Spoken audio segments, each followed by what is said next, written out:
Hi, everyone. Welcome to Six Figure Authors, the show that helps you take your writing career to the next level. I'm Andrea Pearson, and I'm here today with my two co-hosts. I'm Joe Lalo. And I'm Lindsay Baroker. And we've got an awesome guest today. His name is Mark Dawson. I'm not sure if our listeners have ever heard of him. I'm going to assume we've had a bunch have heard of him. He's shaking his head. He is the brains and talent behind Ads for Authors and the Self-Publishing 101 course. Mark is an award-nominated USA Today bestseller with more than 20 books published and over 3 million books downloaded in multiple countries and languages. As well as writing, he also teaches other authors how to self-publish, and he speaks regularly at writing conferences all around the world. Welcome, Mark. Hello. Of all the podcasts, I don't listen to many podcasts anymore, but yours is on my rotation, as I demonstrated on Twitter the other day. When you were like, we couldn't read your expression. We're like, is he pissed? I mean, what's... No, I wasn't. I was happy. Oh, good. Okay. Yeah, that sparked an internal debate with us. Excellent. Mission accomplished. Yes. Anyway, so we actually just wanted to get right into questions, if that's okay with you. What is your publishing story, and about how many books do you release a year right now? Publishing story, right? Well, I originally published. I'd always wanted to be a writer, like probably most people listening to the podcast. Wanted to write ever since I can remember, and I started. I was a lawyer, so I trained as a lawyer, which was a terrible decision. I wasn't a very good lawyer. Paid well, but wasn't good at the job. I remember a friend of mine coming into the office one day and saying that I've written this novel, and would you read it? And I did, and it wasn't very good, but he had actually finished something which I'd never done before. So that was the kick up the pants for me to sit down and start writing, which I did. I sent a short story to an agent, several agents actually, and was very, very surprised that they, two out of the first three that I sent it to wanted to represent me. And I kind of told a small little fib and said, this is an extract from a novel that I've written. And they all said, look, could we see the rest of the novel immediately, please? And because I didn't have that. So I spent the next 3 months alternately making excuses for why they hadn't had the novel yet and writing the novel. And I managed to get that over to them. And the agent was Ian Banks' agent, who's one of my favorite authors, great sci-fi and a literary fiction author. And they pitched it, got a deal. Again, quite easily, and decent money for those days. It was about £50,000, so $65,000, some of that for a couple of books. And I thought this was the start of my my exciting new career as a novelist, but it didn't work out that way. It was disappointing. The books didn't sell; they were badly packaged. I thought the marketing was negligible. I couldn't see anything that was really going on. They asked me to get the reviews. They sent me a box of books and said, go and get some reviews for your book. And I'm thinking to myself, well, you're getting 90% of the money on this deal. So what are you doing exactly? Why am I doing this? So they also weren't very good books, which didn't help. So they didn't sell. I didn't make the advance back. And there was effectively 2 strikes, and they weren't prepared to give me another chance.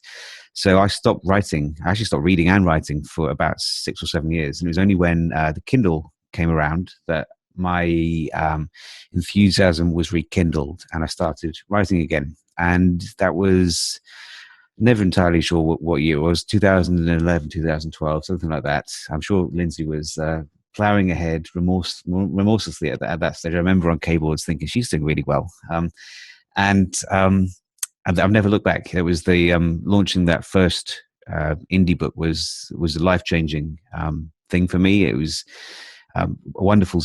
You started getting emails from readers saying that they'd read my stuff. Then Amazon sent me some money, which was an unusual inversion because normally I was sending money to Jeff, and now Jeff was sending money to me, which was pretty weird.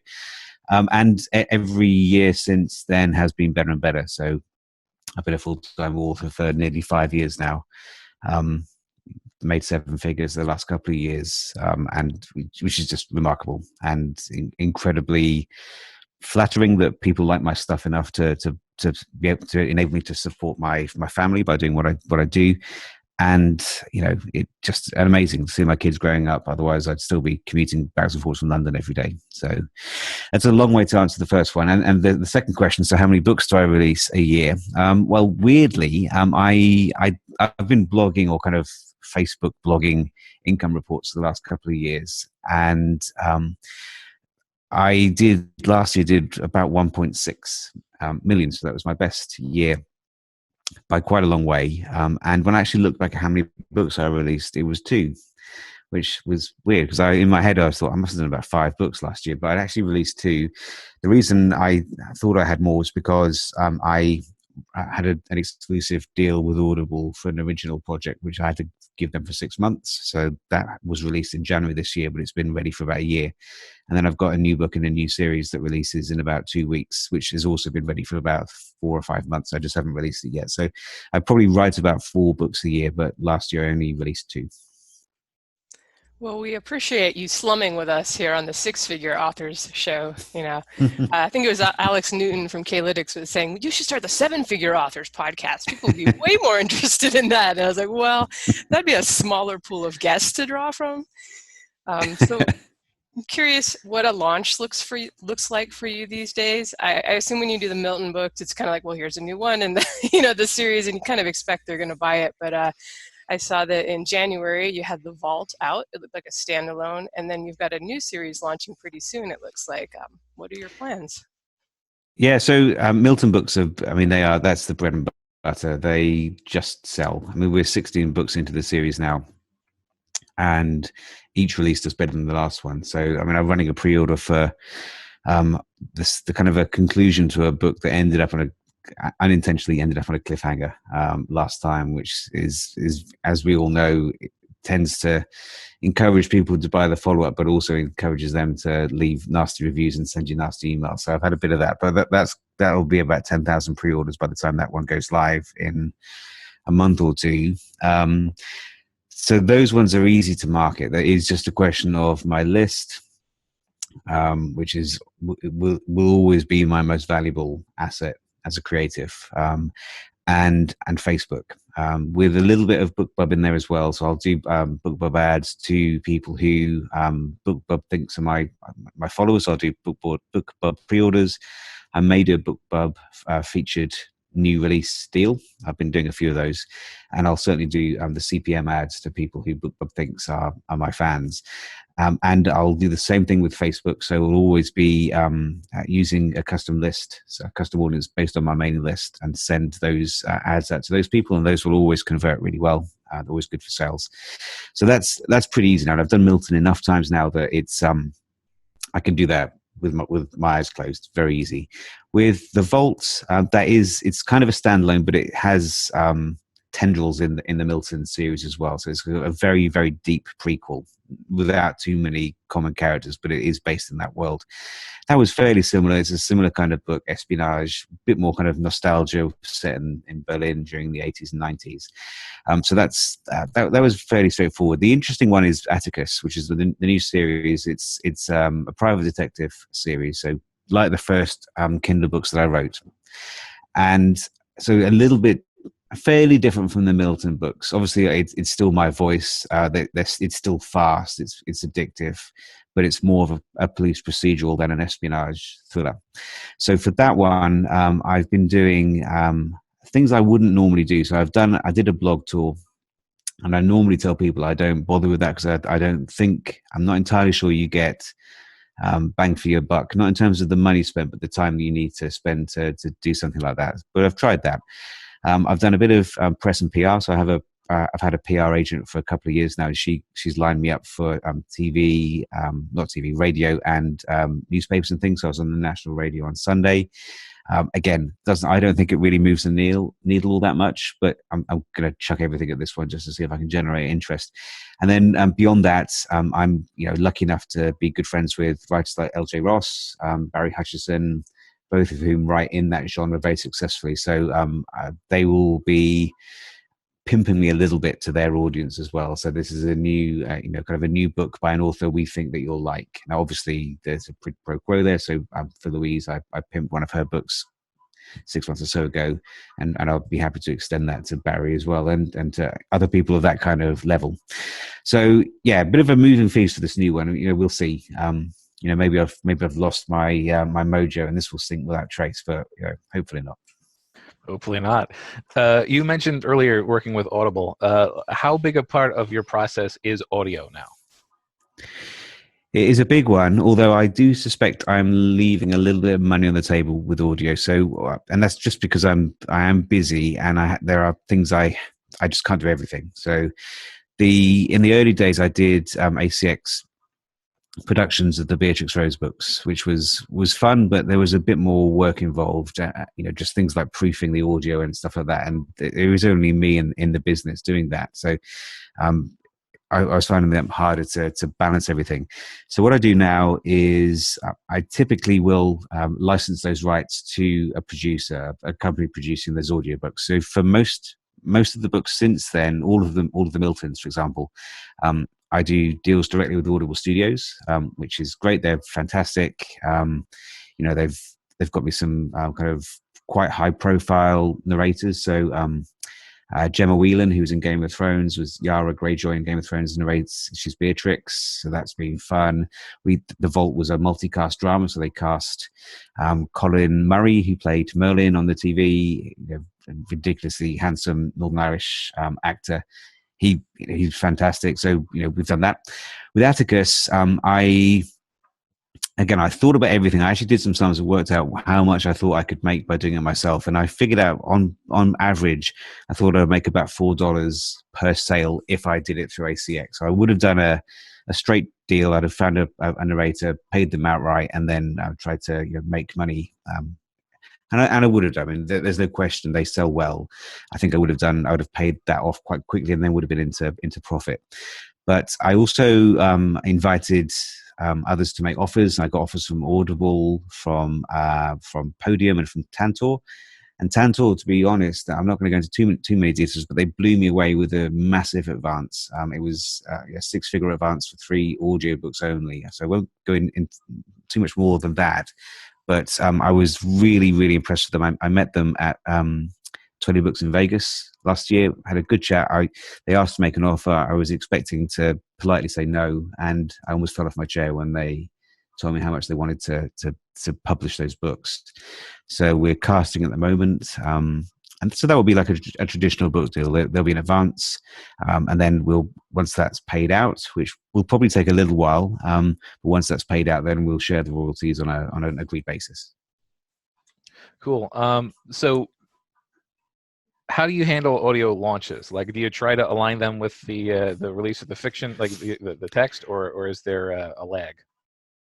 I'm too impatient. If I've got something that's ready to go, I want it out there. And so what typically happens is I'll do once the ebook and the print is ready, then I'll push those books out, and they will start to sell. I'll always note in the email to readers that audio is coming soon. I'll give them a rough idea when that is. It's not optimal. I think I'd definitely do better if I had a simultaneous launch, but I don't have the patience to sit around and wait for it. So, I spoke to Tantor about this. Atticus has been ready to launch for 6 months. I would have waited maybe another month so that we could have lined up, but to actually agree the contract, select a narrator, produce the book, QC it, get it ready for launch, it would have been into May, I think, before we were ready to pull the trigger, and I don't want to wait that long. And to be fair to them, they're very happy to stagger it. So I'll just end up doing another kind of mini launch, then another email to my list when the audiobook's ready to go. Now, as somebody who's been basically keeping tabs on you and your career since you were very first interviewed by Simon Whistler, this is really exciting stuff.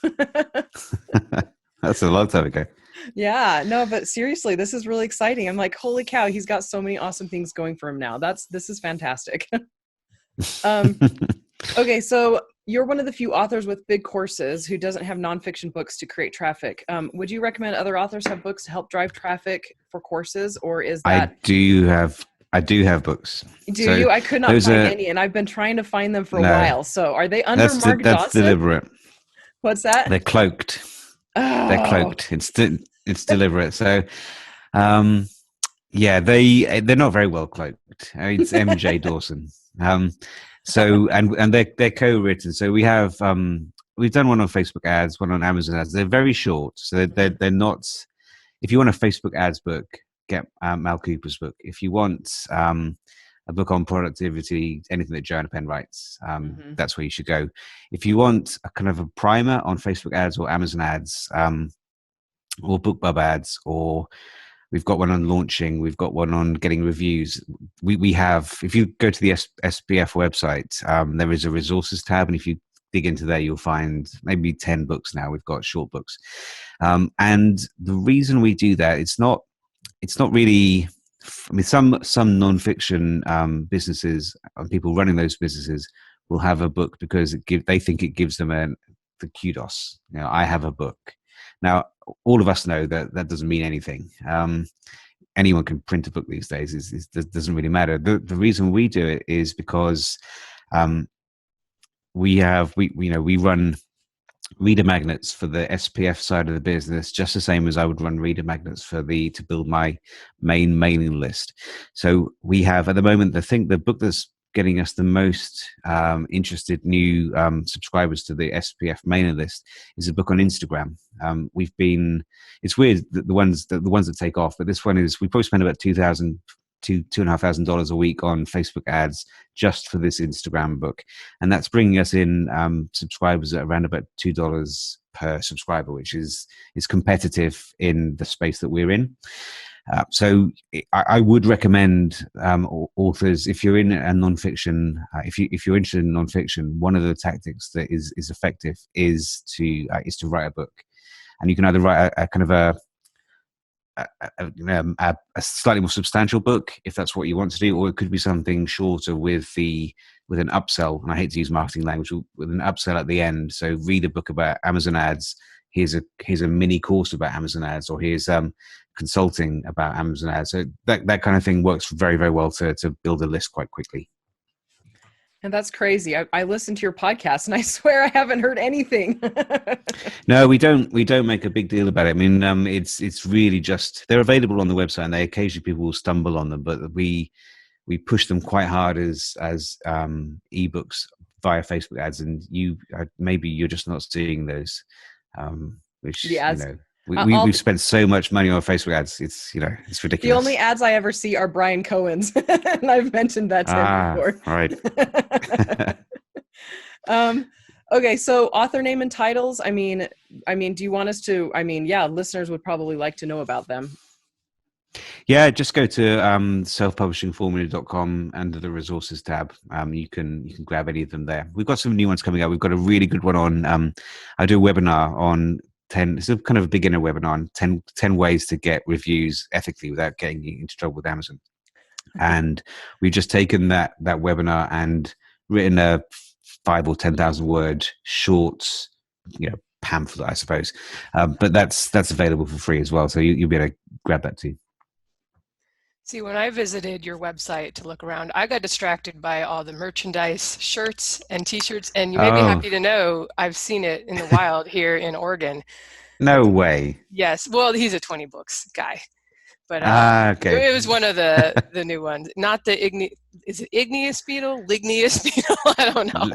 I know, that's a funny story. We haven't very much time for that now, but I basically got an email from a very, very rude person who was very sniffy about the books that I write, and was very up himself, shall we say, about the books that he wrote. And his books were absolutely execrable. They were terrible. And so what I did was, he doesn't know this, I don't think. I did a speech at Vegas, and instead of the 20 books levels of kind of success being fish related, we decided to make them Christopher Peterson related. So we've got things like ligneous beetle. I don't even know what that means. What's a ligneous beetle? I've no idea. I'm a smug, apparently. So you may need to bleep that one. Sorry, everyone. And what else? Talentless hack. So it's just we and for a bit of a laugh, because we've got this conference coming up, we thought we'd make some sweatshirts and some t-shirts and make them available as merch. And they've actually sold quite well, which is I don't know what that says about authors, but there you go. We like to be in a group of other people like us, I Yes. guess. Yeah. So we do have questions on ads and your translations and stuff, but before we jump into that, I am curious. I think you're the first indie author we've had on. Well, we had Joanna Penn on, who does thrillers. You also do thrillers, and I've heard people say it's kind of a tough one when you're self-published because maybe there are so many big names being served by traditional publishing, but it's also a huge readership if you can if you can get in there. Do you have any thoughts on indies that are thinking maybe thrillers? Yeah, go for it. I don't think there's personally. I don't think there's any genre that we can't do well in, because we have so many advantages based on, in contrast to our traditionally published opposition. The main one being price. I still see the new Lee Child ebook is going to be $15, which is absolutely ludicrous. I can. I'm not saying I'm Lee Child, but I can certainly make an attractive offer to his readers, and I do, and I have done for about 4 years, where it's for $6.99 they can get 3 books that are liked by his fans. So I can. That's been a rich seam for me for a long time, and yeah, it's a big genre. I think if you look at and Alex was mentioned earlier, if you look at the K-Lytics data, I think thrillers is possibly the second biggest after romance. So really big readership. They chew through books. You write a series that's compelling, get people to go from book to book, price it competitively, but also, don't be scared of, you don't need to price too low. $3.99, $4.99, $5.99, those are all very viable price points for thrillers. You can do really well. So, I'm very optimistic and quite bullish about indie authors being able to sell pretty much anything that we want to. I mean, I've taught thousands and thousands of authors now, and we've seen some really weird genres, from very, very small niches to the really big, broad ones. And we've seen success stories in pretty much all of them. So yeah, go for it. And that goes very well into my question here, which is, there are pros and cons for both sides of the genre spectrum. Like if you pick a popular, well-established genre, the audience is enormous, inexhaustible, but it's somewhat saturated and there's going to be more competition, so it'll be harder to stand out. Meanwhile, if you pick a niche, you're likely to stand out, but you're less, there's a ceiling to your earnings. So let's say that somebody is equally interested in writing say a thriller or, one of the current small niches. If they were just starting today, which would you suggest that they target? And that's really easy. So it's a good question, actually. When I saw this question before, I was like, that's an interesting question, but it's actually quite easy to answer. For me, speaking personally, I always look at this as like a Venn diagram. So what you need to do is you have 2 circles. On the left-hand side is what you want to write, and on the right-hand side is what you think the readers want. The trick is finding the intersection between circle 1 and circle 2, and that's where you should be aiming at. So, I mean, I have tried to, after my second traditionally published book crashed and burned, and my name was scrubbed off Rolodexes throughout London, I thought, I know what I'll do. I'll write something that is deliberately kind of honed and targeted to be the kind of an airport thriller. So really, high concept, pretty stupid, but very compelling, easy to chew through on the beach.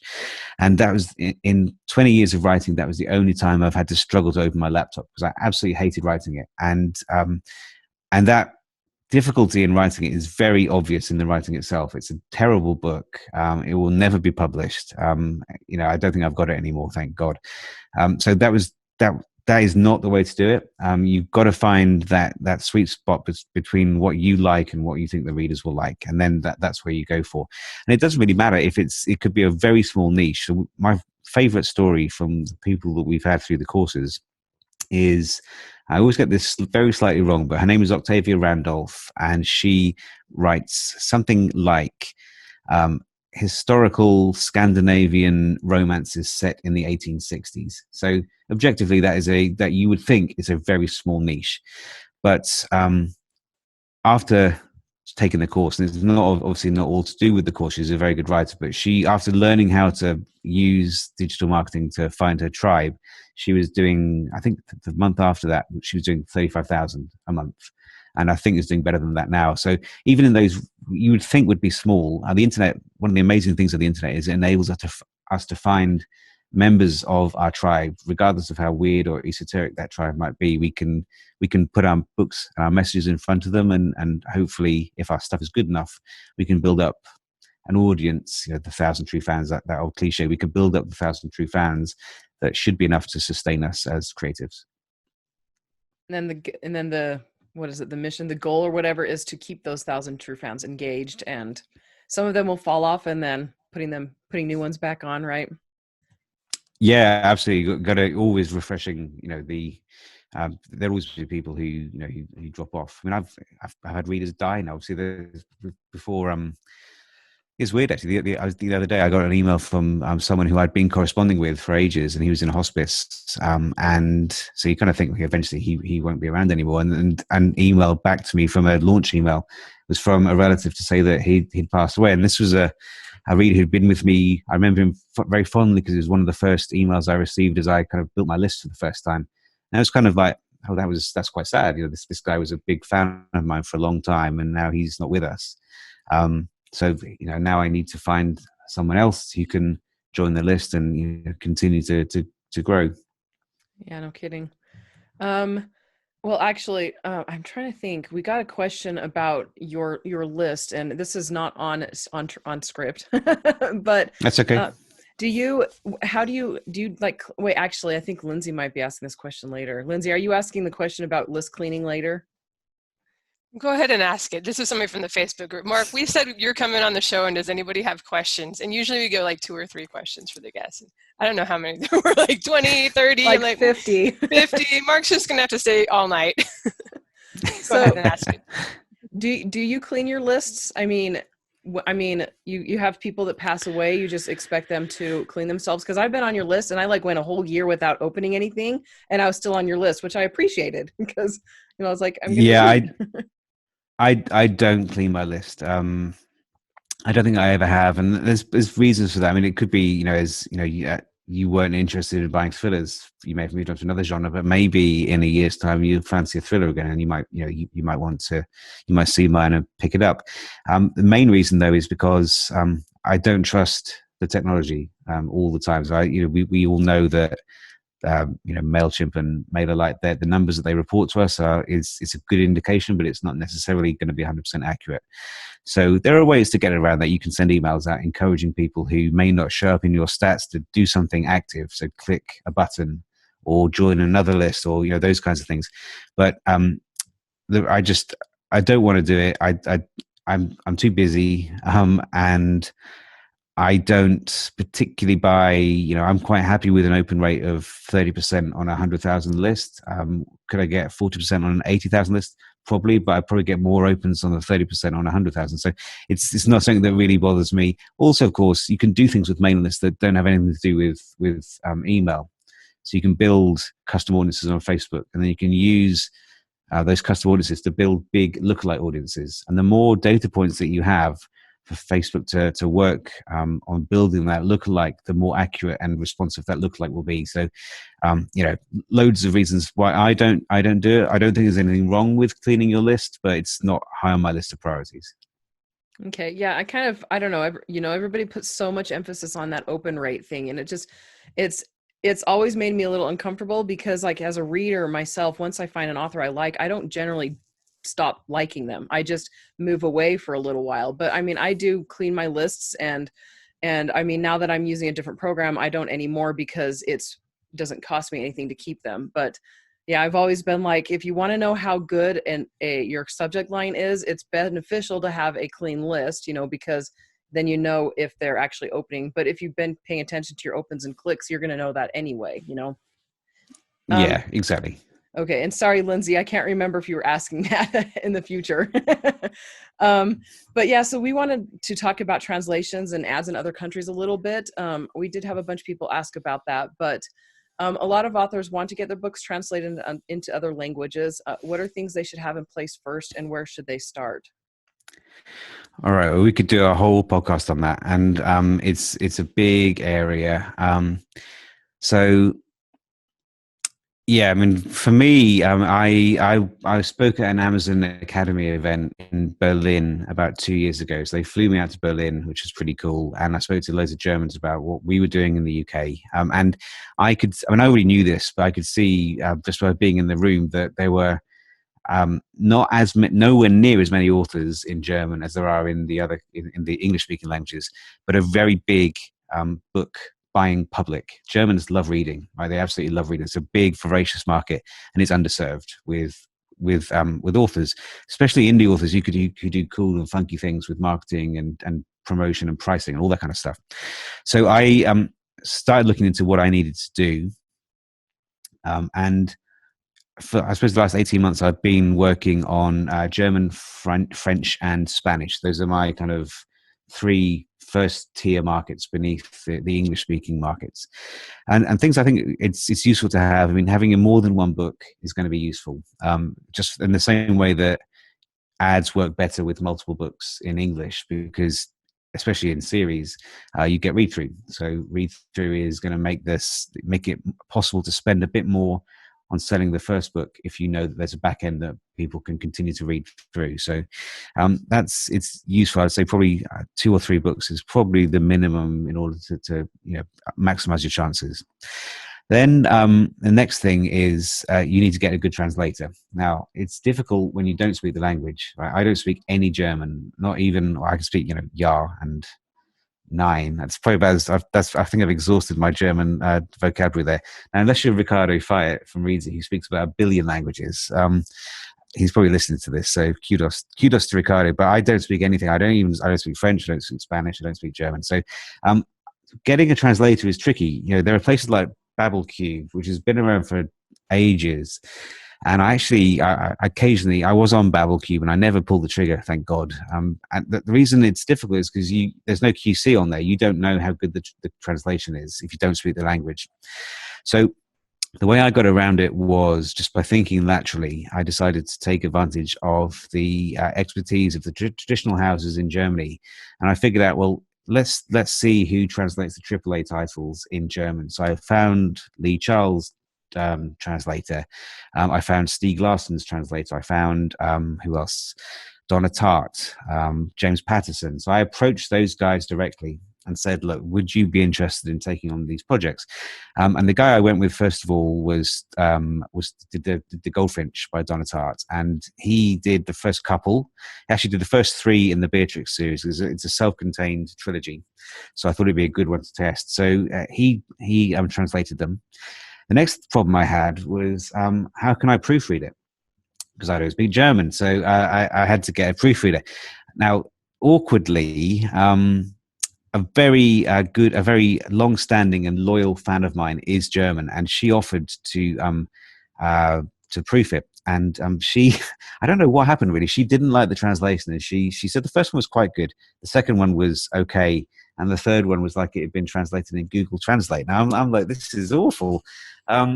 So stupidly, I sent her comments back to the translator. He was understandably very irritated, perfectly reasonably. And anyway, it turns out they're very good translations. I don't quite know what happened, but to get around that, I've now got an editor, a German editor, who edits the transcripts, because these are all original literary works. They all need to be edited, just like an English book that I would write would need to be edited. They then go through a proofreader, and then they get uploaded. So that's what the production line looks like. Obviously, then you need a good relationship with your cover designer, because you're going to need to change the title. You're going to need to mess around with the cover. You need to have a good contract with your translator, and you need to be aware of the laws. So the law will be different in Germany with regards to copyright than it would be in France. You're going to need someone who can help with copy on ads. Again, if you don't speak the language, you're going to need someone who can write punchy ad copy, perhaps to your suggestion, but you're going to need to get it translated. And then you're going to need to get readers. And so you've got to learn, got to use the ad platforms. You're going to have to build a list. You might need to correspond with them in German. So again, you're going to need a translator to translate your amazing emails to your readers, so that they they can understand it. And I'm getting emails now from Germans in German, obviously. And what I have to do is I have to use Google Translate to do that. So they might say, your book is very exciting. So I know what the word for exciting is in German now, which is there's progress being made. And then I'll respond to them by basically using Translate to put it back into German again. And at the end, I'll just say, look, I'm very sorry, I don't speak German. This Google has assisted me with this. And generally, they're very nice about it. But so it's complicated. It's expensive. That's the big barrier to entry on translation, is that it costs a lot of money to do. But the upside is big. There's a couple of days last week when German was my second biggest marketplace, including the UK and the US. And that's with a third of the books that I have available in those other markets. So big opportunity in those places. You definitely made it clear it's a lot of work and it's going to be expensive. And I think that's why most authors who try it have not made their money back. Amazon ads being in Germany now, I assume, has kind of changed things. What did your launch look like? Did you have the trilogy and start with that? Yeah, they went out kind of one at a time, but they were reasonably close together. So what I did with Beatrix was I started almost exclusively with Facebook ads, and I have a graph. I probably did it. I've kind of talked about it on stage a couple of times, where you can see where the ads go on. It's really clear. So you have selling 1 or 2 books a day, because bear in mind, until a year ago, no one knew who I was in Germany. I was a complete nobody with no list, no reputation, and no books available. So I was effectively a noob. So I switched the ads on, and you could immediately see sales plateauing, and then or rising quite quickly. And then you wait 2 or 3 weeks and look what happens to the second book, and then you can see the read through, and then the third book you can see that read through flowing through those books. So Facebook ads work pretty well in Germany. Again, the same reasons I think why the platform is exciting. There's not that much competition in the author space. We all know, and listeners will know, if you like a few pages, or you navigate on a few websites on Facebook in the US or the UK, you're going to get retargeting ads, and you get a lot of ads from other authors in your newsfeed. It doesn't really happen to the same extent in Germany, because there's literally a handful of authors who are advertising at that kind of level to make a difference, and that's also true for Amazon ads. So there are authors who are doing very well. I can think of a couple who I'm Facebook friends with them now. And they're spending quite aggressively, but you're not getting the LT Ryans, who's basically bombards ads in the US and the UK. You're not getting, that's in my genre. You're not finding those kind of ads being crowbarred into places where they probably ought not to be, because they're not relevant. It's just a much fresher environment with less competition. Okay, now this is a potentially very small question that I have, but this is the kind of thing that sticks in the back of my head. Most of my translation work, and I've had a fair amount of success in Germany as well, is through a small German publisher, and they handle it entirely on their side. Through circumstances that are kind of bizarre, I'm going to find myself in possession of a French translation which has not been edited. They're like, we don't know what to do with it. If you want to try it. And when you were given the pipeline, you got to and then they are uploaded. And like the question is there a different upload process for a book that is native to another language? Like, are you just putting it up on your KDP the same way you would anything else, or is the attempt to put it someplace through the original like storefront platform, if that's possible? No, it's just through KDP. So what you'll need to do is an instructive tip that will save you some money. I put so I've got 6 Milton books up now, and you have to go through it very carefully, because some of the boxes that you'll just flick over quickly because you've uploaded into English 100 times, you do need to pay attention to those. And the first box is what language is it in.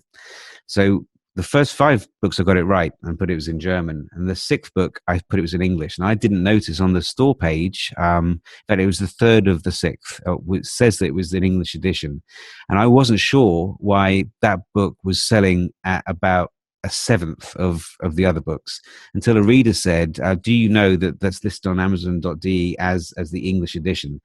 So I changed that, and no word of a lie, that book is currently the best-selling out of all those books. And it's like 170 in the store and has been for a couple of weeks. And that was the only thing that I changed, was that I correctly classified it as a German edition rather than English. So yeah, those things are, just pay attention to that, but nothing else is different. It is effectively the same. And if you wanted to, you could, geographically limit it so that your French edition is only available in France. But I wouldn't recommend that, because you'll have French readers everywhere. So, Montreal, for example, there's lots of people who read French. So you don't want to prevent them from buying it if they want to. And that's a really good point. I mean, my family's German. I don't speak German, but I mean, we have German speakers that are here in the States, so there's no point in secluding or not including them or whatever. Yeah, and I mean, I can track when I use Genius links all the time when I'm sending mails out, or Facebook ads too sometimes, and you can see a book with a German ad. It's a German ad because it's in German, and you can see where those clicks are going. And I'm getting a lot of clicks in the States. Stands to reason, as you say. There's lots of German speakers who would like to read in German, not in Germany. So there's no sense in limiting yourself. Exactly. You switched your books to Kindle Unlimited a little while ago. It's been a couple of years, I think. What was the deciding factor behind that, and how has it gone? And basically, how should other authors approach similar decisions? So going wide after being in Kindle Unlimited, or going into Kindle Unlimited? So I've done it both ways now. I was originally in KU. I was originally wide. When I first started, I was everywhere. Then KU came along, so I went into KU. It was quite successful, got a couple of the early all-star bonuses. Then something pissed me off. I don't know what it was, but I decided, Jeff annoyed me, so I'm going to go wide again. So I went wide. Absolutely love, kind of philosophically, I don't like exclusivity at all. And I've got good friends who work for Apple, for example, and I know the Kobo goes very well. So I love being on those platforms.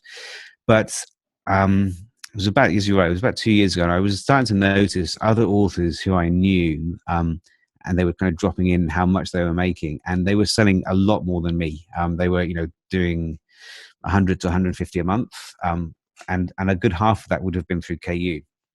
So I thought, I'm quite competitive, right? And a good way to judge how you're doing is how much are you selling. So I thought, okay, I'll give this a try. And so the advice I would give people who are thinking about, I suppose either way, but specifically going into KU, I had enough in the catalog to basically test it. So I took the first 6 Milton books and I took them off wide and put them into KU. I think it was like November 2017 or 2018, something like that. But as you say, around about 2 years ago, and immediately it was just remarkable.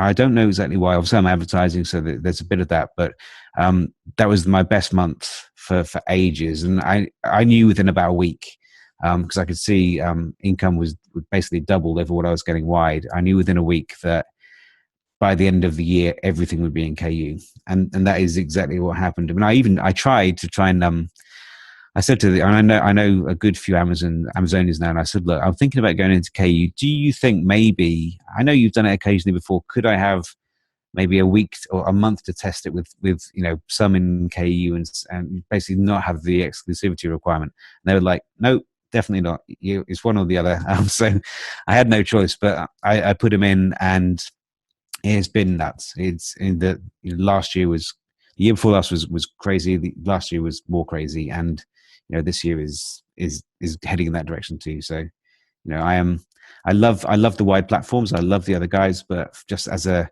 business decision for me, it's quite hard to not see it as a big success. Yeah, that's completely understandable. I mean, numbers are hard, hard and concrete. You can't really argue with them. All right, so I have 2 small questions.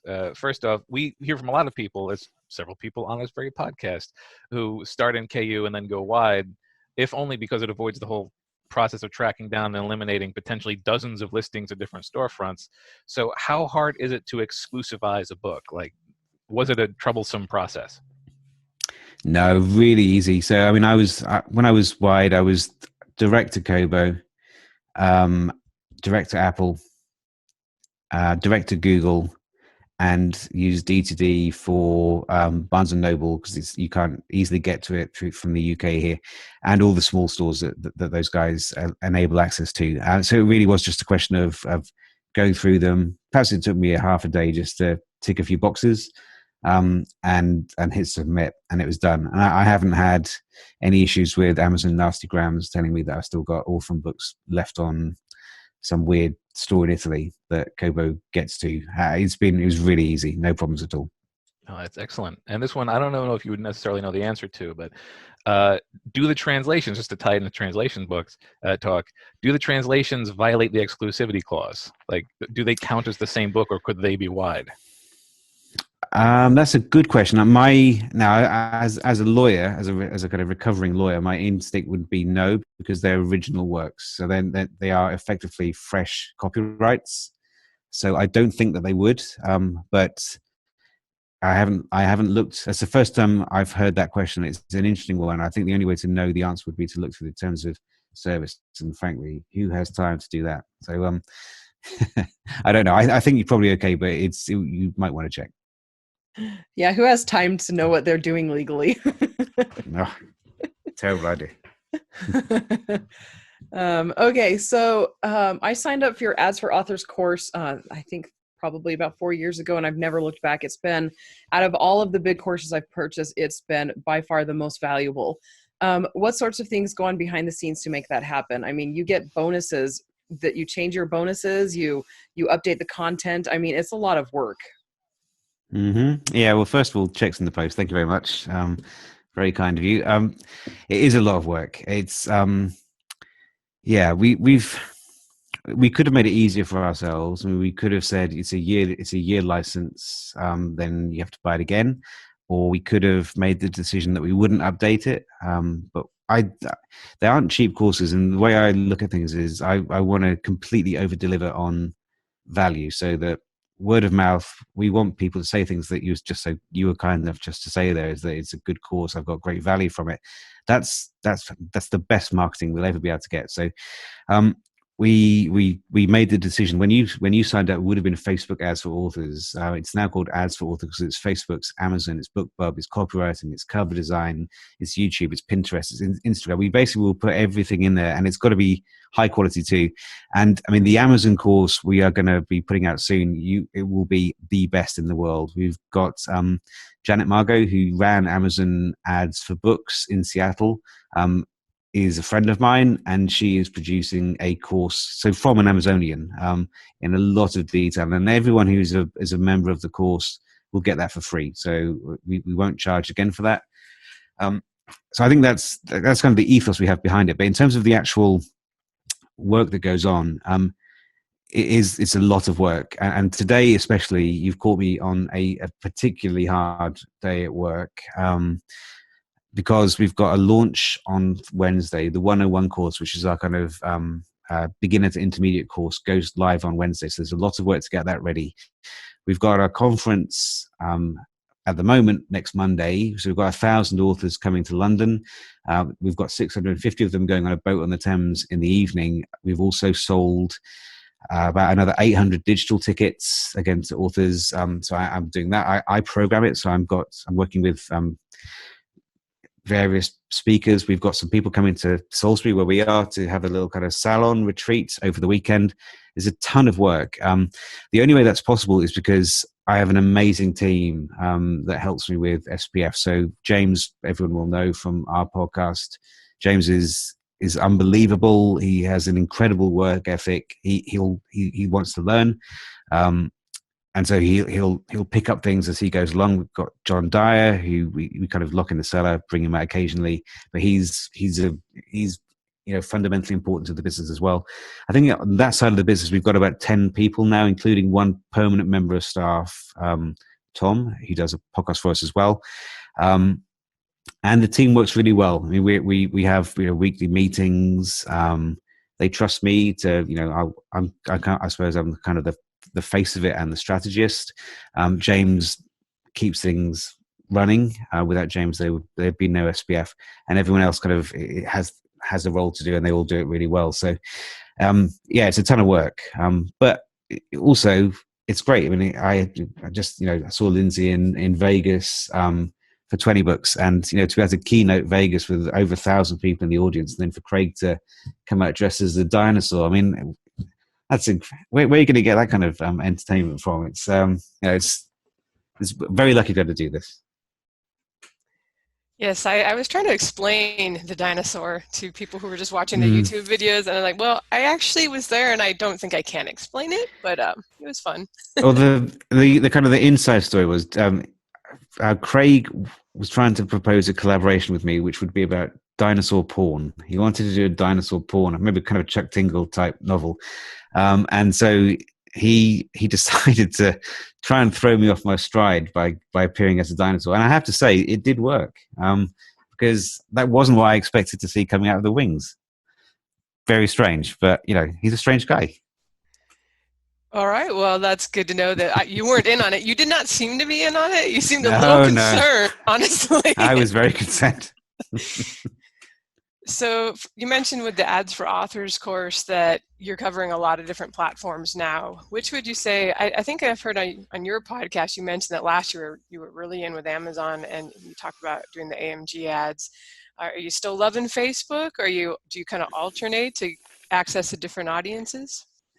Yeah, exactly. I think they have, they allow you to pull different levers at different times. So Amazon is getting ads on the platform and interrupting people in their buying journeys when they're actually searching for something to buy there and then. That's the value of Amazon ads. And it can be through AMS or AMG, and the dog has just come in. So if you hear any woofing in a minute, it'll be Scout. He's wandering around there somewhere. Yeah, so that's the main benefit of Amazon ads is that the conversion should be higher, because you don't have to get them off the social platform onto the buying platform. Now, on the other hand, Facebook is incredible with its targeting. So you can find your niches with Facebook ads a little bit easier potentially than you can with Amazon ads. It's really good for building up a list. It's still effective to do that. And for me at the moment, it's really powerful to get into other countries. So I'm running a lot of French ads at the moment, and German ads especially, and those are converting at a pretty high rate, because I suspect those markets are about, I don't know, maybe 3 years behind where the English-speaking markets are. So you kind of remember those gold rush days of Facebook ads when I started doing them. You're not likely to get those 400% to 500% returns on investment in the US and UK these days, but you can still do that in those smaller markets. For someone who's budget conscious, which is most people, do you feel like I've watched Amazon ads, the suggested bids just go up, and I'm sure Facebook is in a similar place. Do you have any, I'm sure you'll cover this in your course, but just to tease people who may be thinking of the course, any suggestions for finding the lower clicks, but still getting enough play that it can move the dial on your sales and sales ranking? I mean, the most important thing is, I think, is not to be obsessed with the cost per click, right? It's important. It's a good indication of how healthy an ad is. And obviously the lower the click is, the better it's going to be. But, I've had Amazon ads running at $1.20, $2 a click. And those ads have been profitable. So the most important thing is always, for me, going to be, is this ad making me money? And you can look at it on either a kind of an immediate basis, as in, is the ACOS below 70%? There's lots of reasons why you don't want to focus on ACOS, but that's another good kind of health check. Or you could also look at it in a longer term play as to what's the read-through value of that first book that you're selling. And it might, if you've got 5 or 6 books in a series, or maybe 15 books in a series, you might find that first sale is not worth 70% of $2.99. It might be worth $15. And if that's the case, then you might be able to afford to bid those kind of $1 clicks, which seem eye-wateringly expensive, but might actually be profitable for you. All right. Now, that's a good piece of information. And we talk about, there's lots of different ad platforms. There's basically 3 big ones, but you could just search forever and find more and more. And mastering a single ad platform is hard enough. Mastering 2 or 3 can seem completely impossible. Are there any sort of skills that are broadly applicable across multiple ad platforms? Yes, there are. So, I mean, a little bit. I mean, I'm not good at maths at all, or math, as you guys might say. I'm not good at that at all, but I'm just about good enough to be able to put together a spreadsheet that enables me to track the essential numbers that I need to see. So I'll keep an eye on CPC. I'll keep an eye on the conversion, so the number of clicks compared to the number of views on an ad, impressions, and I'll definitely look on return on investment. So that's the key one, to make sure that you know that you're making money or you're losing money, so you know what to do. So that's kind of that's the I think that's the most important thing to be successful with ads, is to at least be a little bit comfortable with the spreadsheet. You don't have to be a ninja, but it's useful to be a little bit useful with that. Apart from that, copy will generally be something that will be key. So not all Amazon ads will enable you to write copy. Facebook definitely will, and some Amazon formulations will allow you that. So you need to be able to distill your novel into maybe 6 or 10 words, which is really hard to do. I am not an expert at that. I mean, I've kind of lucked into a few formulations that have worked very well over the years, but that's because I test a lot of ads, and I can see which ones are working, which ones aren't. You also probably need to have, I think, the ability to be able to trust the data as well. So you might have a gorgeous, I think I heard Mal Cooper talk about this. So he had this kind of, he calls it spaceship ass. So if you're writing sci-fi, you'll have a big starship blasting off into the distance. And it's a fairly standard trope on military science fiction covers. And I think Mal tested an image that went against those precepts. And because Mal is good, he knows what she's doing, she was able to make sure that the ad was performing, was basically able to make sure that she could see that it was working really, really well, and was able to take a step back and consider that without looking at what she felt was the most attractive cover, the most attractive image. She was able to look at which one was actually selling the best and being able to make a decision based on the data rather than personal preferences. I've definitely found in playing with the BookBub ads, the ones I think are prettiest, I'm over there in BookBrush, this looks nice, nobody clicks on it. It's like there's not enough contrast or something. And then the ones that are like, well, that's kind of ugly. It seems to be those get the higher click-through rates. Yeah, well, if the data says that, then that's what you stick with. And I know I've done that too, and I've commissioned artists to make beautiful images for me. And one that is basically they just kind of chucked in as an afterthought is the one that's converted. So you stick with that one. My last question, and I think Andrew's got a couple listener questions too, but I also signed up for when it was Facebook ads for authors, or Facebook ads. I remember, I think you were doing at that time a lot of driving the traffic to like a landing page, giving them a free book, and building your list that way. Is that still your main strategy, or do you go more for the direct sales now? Again, it depends what the aim is in that particular market. So in the English-speaking languages, I'll run those occasionally, but my main focus will be to drive sales, because, I mean, a benefit of driving sales, if your books are good enough, you'll get signups at the end of it anyway. So you can kind of get 2 hits there. But that's not to say that if you're starting out, it's a good way to build an audience quite quickly still at a reasonable price is to use those lead gen ads. Now that's what I will be doing in Germany. So I've actually, my translator has just finished translating a 20,000 word short that I've used as a giveaway in the English speaking languages for ages. So that will be, I'll be running lead gen campaigns in Germany, probably starting in the next couple of weeks. And I imagine, again, this is just me speculating because I haven't done this yet, but I imagine that will be a very cheap way to build an audience quite quickly.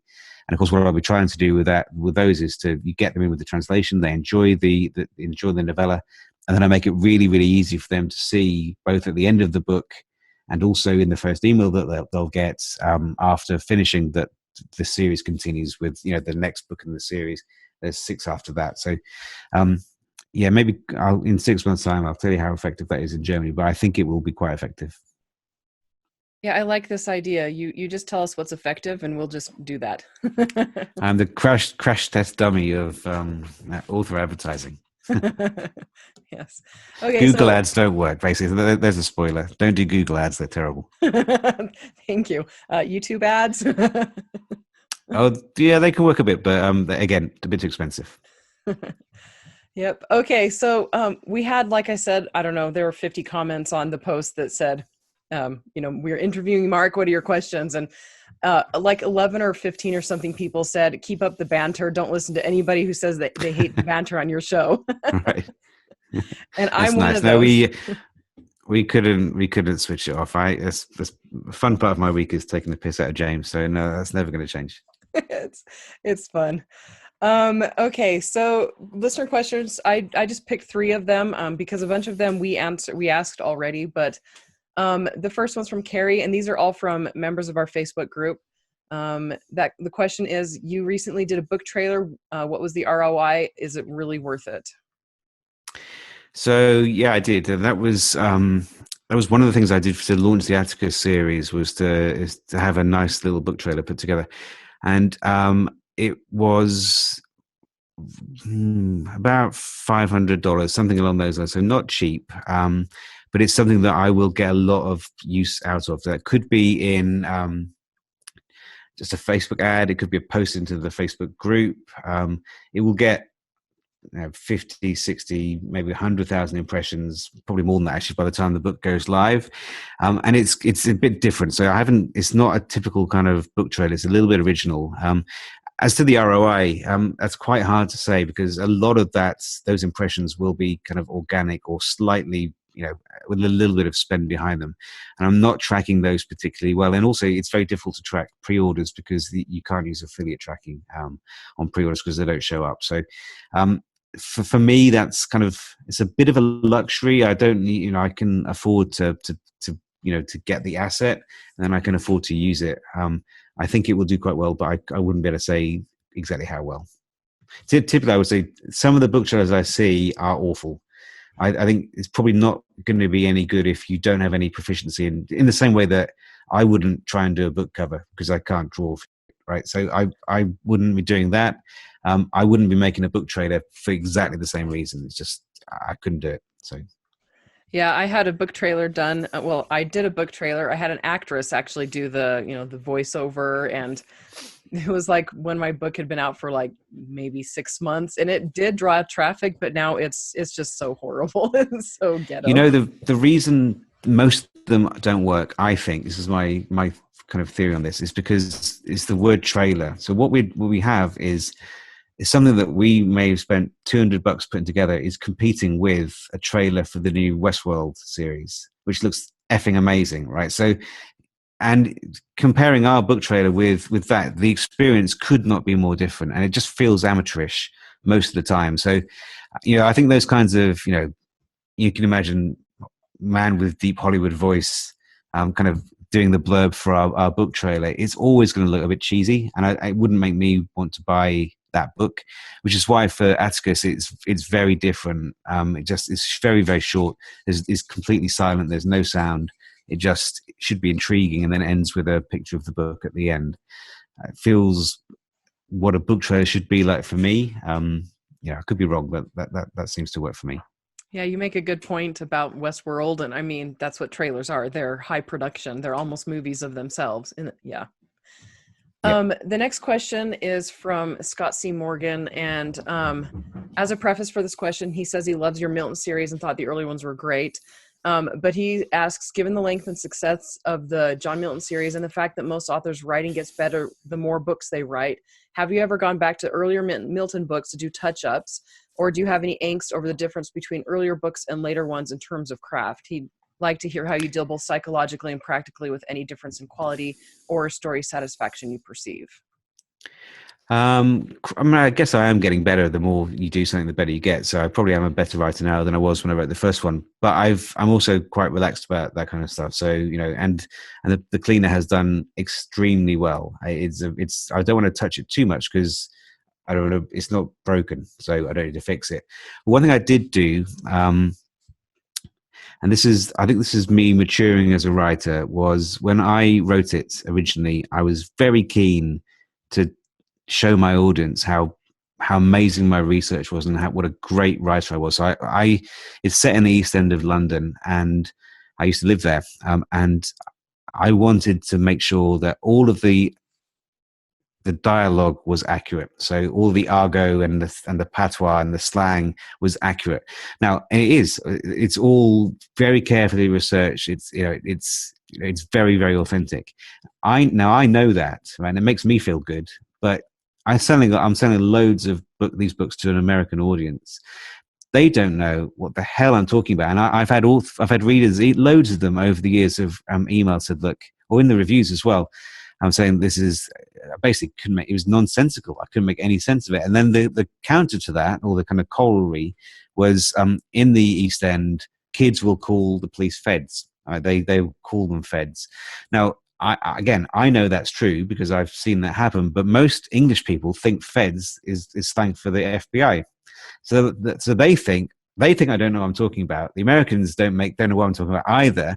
So I actually went back and although it took a lot of time to make that authentic, I took all of that slang out and basically smoothed and buffed it all the way down, just so that, it's no impediment between the story and the reader, and what the author does not want to do. And again, this is just me being a bit more mature about my writing now, is I don't need to show off how clever I am or how good a writer I am and how deep my research is. The most important thing is the reader turning the pages, and I didn't think that they were as much as they could. So I did some surgery on that one. Yeah, and hearing you say the cleaner, it reminds me of the TV show Spy. I'm not sure if you've seen that. I'm not going to need the cleaners. It's great. You could say it again and I'd be very happy. Okay, so our last question is from Beth, and I don't know how to say her last name, Fratesi. I'm guessing it's Italian. She wants to hear what your take is on rapid release and whether it's as big as everyone thinks it is. So I was listening to your podcast last week, and I think Mal spoke about rapid release, and I am also, I've never been a convert on that. I think it's a bit overplayed.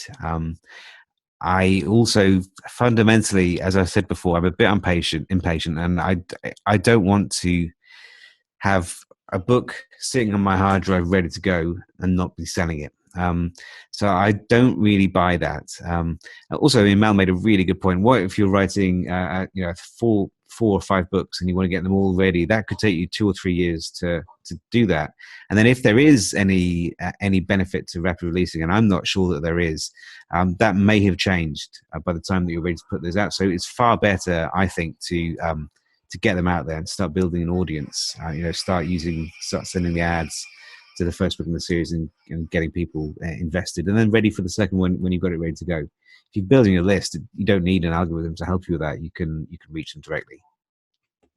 Yeah, and also, I mean, when you're in the beginning, a rapid release would work a lot better if you had a large backlist. And by the time you have a large backlist, you're writing faster anyway, and so you're probably releasing more quickly anyway. Yeah, one thing I'm thinking about trying later this year is, I don't know if you guys have read the Dean Koontz shorts, the Nameless series that he put out through APUB last year. They're very short, 6 books, about 20,000 words each, and they were released very, very, either all at once in the kind of their Netflix binge away model, or very, very short sequential launch. I think that would work quite well, and I might try something kind of on the kind of short serialized fiction route later in the year. But I think that might work if you have all the content and it wouldn't take too long to write it. You could perhaps fire those out, each one pre-ordering into the next one. But I don't think, if I was starting out, I wouldn't be writing 3 books, banking those, and then getting ready to push them out at the same time. It's never been demonstrated to me that they work all that well.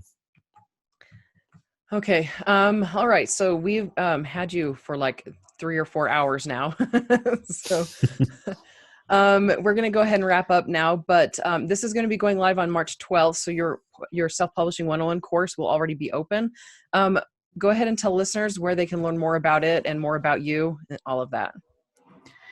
Okay, so if you're interested in reading my stuff, it's markjdawson.com. If you are interested in learning from me, or the 101 course, as you say, will be open then. It's only open twice a year. That's at selfpublishingformula.com it'll be on the front page, but if it isn't, it'll be /101. And I'm pretty easy to find on Facebook as well, so you can grab me at Self-Publishing Formula at any of those places. And we have a podcast, not as good as yours, but it goes out on Fridays. That there's a bit of English banter now and again. And the banter is great. It's fun. So for people who don't know Self-Publishing 101, what level of an author is that directed to?